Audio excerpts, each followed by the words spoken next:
Fala pessoal, sejam bem-vindos a mais uma aula para o nosso curso da certificação CPA10. Eu sou o Prof. Fernando Arte e estou vindo lembrar vocês de que quem quiser ter acesso ao curso completo, com todos os slides que eu venho utilizando nas aulas, com a apostila completa, com um banco com mais de 600 questões comentadas e também materiais de resumo direcionados para a revisão, cliquem no primeiro link na descrição ou então nos comentários fixados para que vocês tenham acesso a esse curso completo. No mais, não esqueçam de deixar o like, se inscrever aqui no canal e bora para mais uma aula. Pessoal, código de gestão de recursos de terceiro. Eu tenho um código aqui da Ambima que ele tem como objetivo estabelecer parâmetros e também regras pelos quais a atividade de administração de recursos de terceiro deve se pautar.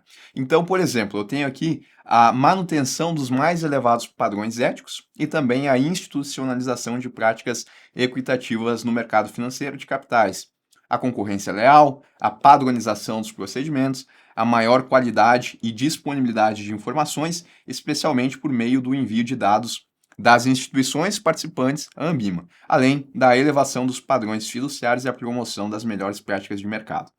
Bom, esse código aqui, então, ele vai ser observado por aquelas instituições financeiras que elas desempenham a atividade de administrar recursos de terceiro. A exemplo, tá, de instituições financeiras que vão fazer a administração de fundos de investimento. Esse código ele vai se destinar às instituições participantes que têm um exercício profissional de administração fiduciária, gestão de recursos de terceiros e gestão de patrimônio financeiro. A Ambima, por outro lado, ela dispensa a observância das disposições do código especificamente para clubes de investimento. Não dá para confundir aqui fundo de investimento com clube de investimento. Clube de investimento é quando a gente vai ter as pessoas se unindo para comprar especificamente ações, tá? É um pouco diferente do fundo de investimento. Gestores de recursos de terceiro para pessoa física, gestores de recursos que não possuem um registro como tal na CVM e fundos de investimento cujo patrimônio líquido seja composto exclusivamente por recursos próprios do gestor de recursos. Aí nessas situações aqui, então, esse código ele não vai precisar ser observado. Princípios gerais de conduta que estão expressos nesse código aqui. A gente segue aqui sempre aquela linha que a Ambima traz, né, de trazer atividades com boa-fé, transparência, as instituições e os profissionais devendo empregar no exercício de sua atividade o mesmo cuidado que uma pessoa teria com a administração de seus próprios negócios, nortear as atividades pelos princípios de liberdade, de iniciativa e de livre concorrência, evitar práticas que infringam ou estejam em conflito com as regras e princípios do código, então adotar também princípios da idoneidade moral e profissional, aqui evitar práticas que possam prejudicar a administração de recursos de terceiros, aqui mais específico então referente a esse código aqui, evitar melhores esforços para que todos os profissionais que desempenham suas funções ligadas à administração de recursos atuem com imparcialidade e que conheçam o código de ética da instituição participante e também as normas aplicáveis. Identificar, administrar e mitigar eventuais conflitos de interesse, reforçando essa ideia de imparcialidade, desempenhar suas atribuições buscando atender aos objetivos descritos nos documentos dos veículos de investimento e transferir ao veículo de investimento qualquer benefício ou vantagem que possa alcançar em decorrência de sua condição como administrador fiduciário. Então, esses são os princípios que estão expressos nesse código aqui. Tratando a respeito da administração fiduciária, a gente tem que entender que ela compreende o conjunto de serviços relacionados direta ou indiretamente ao funcionamento e à manutenção de veículos de investimento. Tá? Então, por exemplo, o administrador num fundo de investimento, ele faz a administração fiduciária daquele fundo. Esse administrador ele é responsável por a administração, o funcionamento e a divulgação de informações dos veículos de investimento, controladoria de ativos e de passivos desse veículo, apressamento dos ativos que compõem a carteira dos veículos de investimento. Eu uso o termo aqui veículos de investimento, né, para falar, para colocar aqui para colocar aqui diferentes possibilidades de investimentos, né? Ativos financeiros seria um sinônimo que a gente poderia usar também, mas a Ambima ela usa aqui veículos.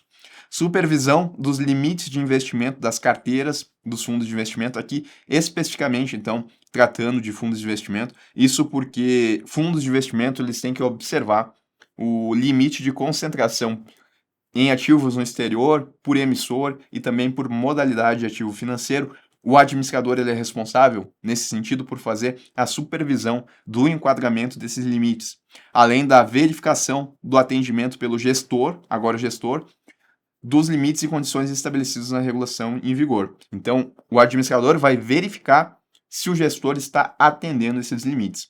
Também é responsável o administrador aqui por fazer a gestão do risco de liquidez dos veículos de investimento, que deve ser feita em conjunto aqui como gestor de recursos. Agora, especificamente sobre o gestor de recursos. A atividade de gestão ela consiste na gestão profissional dos ativos integrantes das carteiras dos veículos de investimento. Essa atividade ela deve ser exercida por profissionais que sejam devidamente certificados. Exemplos de certificações aqui, né? CFG, CGA e ou CGE. Então, para fazer a gestão profissional, o profissional ele tem que ser certificado pela Anbima. Ele é responsável pelo quê? Pelas decisões de investimento e desinvestimento do veículo de investimento, pela alocação e rateio de ordens de compra e venda de ativos e também demais modalidades operacionais dos veículos de investimento, pelo envio das informações relativas às operações das carteiras dos veículos de investimento ao administrador. Então, ele vai enviar essas informações em relação às operações que ele fez ao administrador ou ao terceiro contratado para essa atividade, pelo enquadramento aos limites de investimento. Então, aqueles limites de concentração, quem é que vai ser responsável por fazer o enquadramento? É o gestor. Quem é que vai verificar? Quem é que vai fazer a supervisão? É o administrador. Cuidado com essas funções. Pela gestão de risco dos veículos de investimento, incluindo, mas não se limitando, pela gestão do risco de liquidez, em conjunto com o administrador, para garantir que as operações realizadas pelos veículos de investimento tenham sempre propósitos econômicos compatíveis com os documentos dos veículos de investimento. Então, atribuições aqui do gestor de recursos. Falando agora sobre a gestão de risco e limites. Bom, como a gente viu, o gestor de recursos, ele é responsável por fazer essa gestão de risco das carteiras. Ele que tem a função de identificar, avaliar e gerenciar os riscos associados aos investimentos realizados. Ele também deve assegurar que as carteiras dos veículos de investimento estejam de acordo com os limites estabelecidos para a composição, concentração e, se aplicável, a exposição ao risco de capital. Lembrando que quem faz a supervisão é o administrador. O que é o apressamento? Tá? O apressamento, ele consiste, o objetivo dele, na verdade, né, de pegar os ativos e trazer eles a valor mercado, consiste no objetivo de evitar a transferência de riqueza entre investidores dos veículos de investimento. Então, todos os dias, o administrador ele tem a responsabilidade de fazer o apressamento dos ativos. E o apressamento, novamente, é trazer esses ativos a valor de mercado, ao que eles estão valendo em determinado dia. Princípios, tá? Comprometimento, assegurar que os preços refletem o valor justo, utilizando dados observáveis e minimizando os não observáveis. Ainda, a equidade, garantir o tratamento justo e igualitário dos investidores na metodologia e decisões do apressamento. Objetividade, preferir informações de preços de fontes externas e independentes. E mais um princípio aqui que a gente tem é o da consistência. Aqui é manter avaliações consistentes para o mesmo ativo, independentemente de onde esteja alocado, e exigir o mesmo de terceiros contratados para o apressamento. Tá? Então, o apressamento, de novo, trazer os ativos da carteira do veículo de investimento a valor mercado. O objetivo é de evitar a transferência de riqueza entre investidores, porque dessa forma a gente sabe exatamente o quanto o ativo está valendo naquele dia. E se alguém for fazer o resgate, por exemplo, ele vai resgatar de acordo com os valores de mercado. Isso seria diferente se a gente deixasse, por exemplo, só o que o ativo estava valendo lá no início. E aí, nesse caso aqui, algumas pessoas poderiam então entrar e ter algum tipo de vantagem, porque se elas entrassem em um momento onde o ativo estava em baixa, ele estaria precificado com o valor anterior.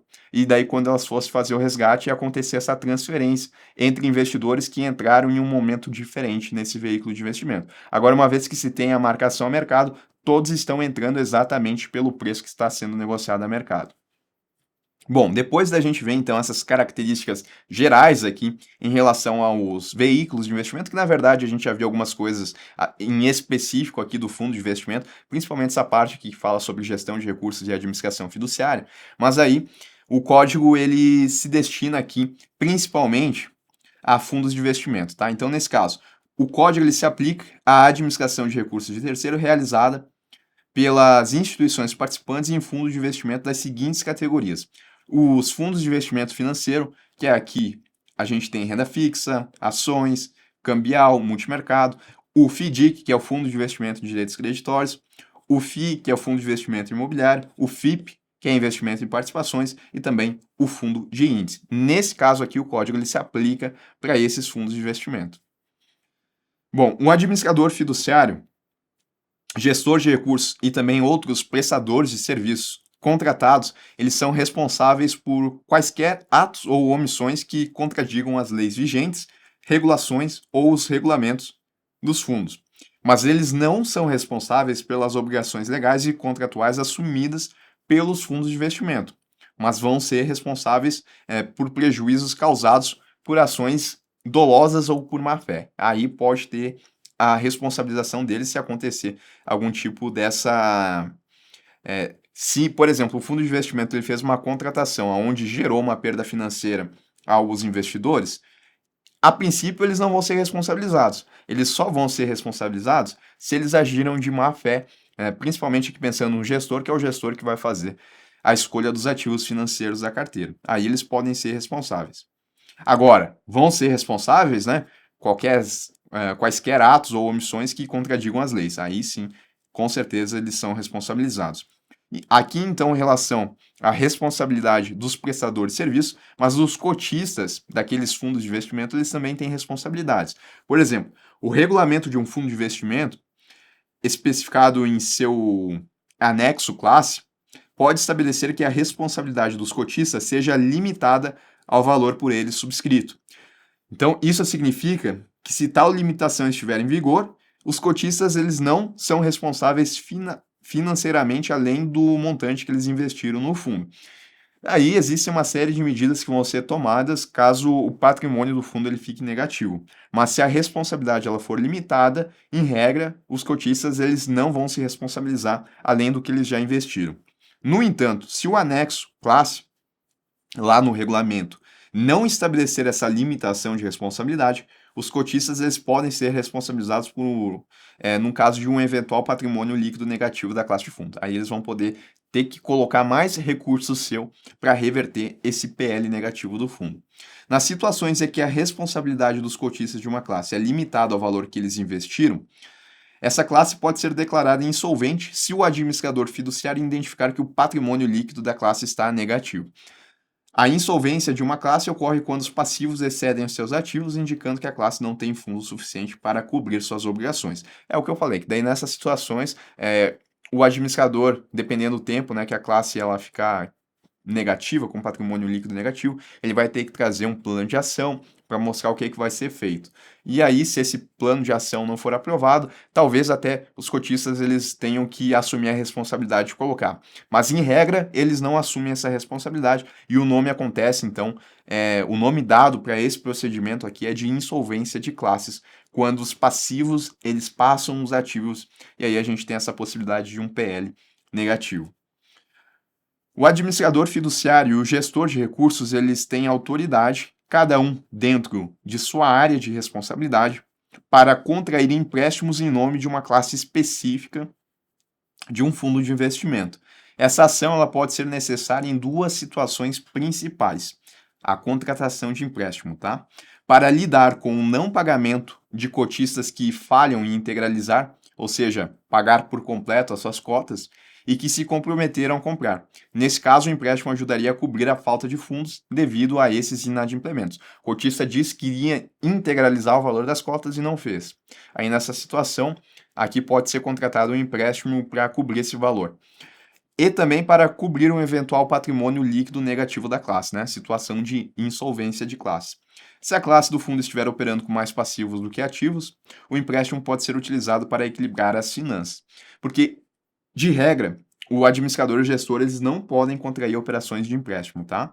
São essas duas as possibilidades aonde eles podem.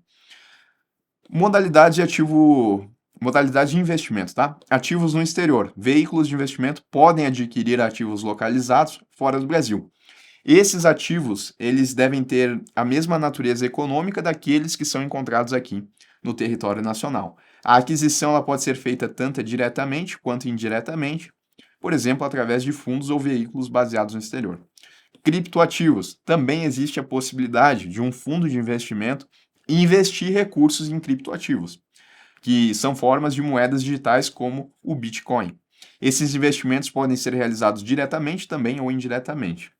CBIL ou créditos de carbono. Os fundos de investimento também podem alocar recursos nesses tipos de ativos financeiros, bem como também em ativos via crowdfunding, que são emitidos por meio de plataformas eletrônicas de investimento participativo conhecidos como crowdfunding. Aqui, então, essa modalidade ela vai permitir que os investidores financiem empresas ou projetos em troca de participação nos lucros ou então outros tipos de retorno. São modalidades de investimento que fogem um pouquinho do usual do que a gente tem em fundo de investimento, mas que o código aqui ele diz que é permitido sim os fundos de investimento eles optarem por esses ativos aqui. O detalhe, né, é que vai ter que ser feita uma avaliação do risco a depender aqui do ativo e ver se isso se enquadra com a política de investimento do fundo.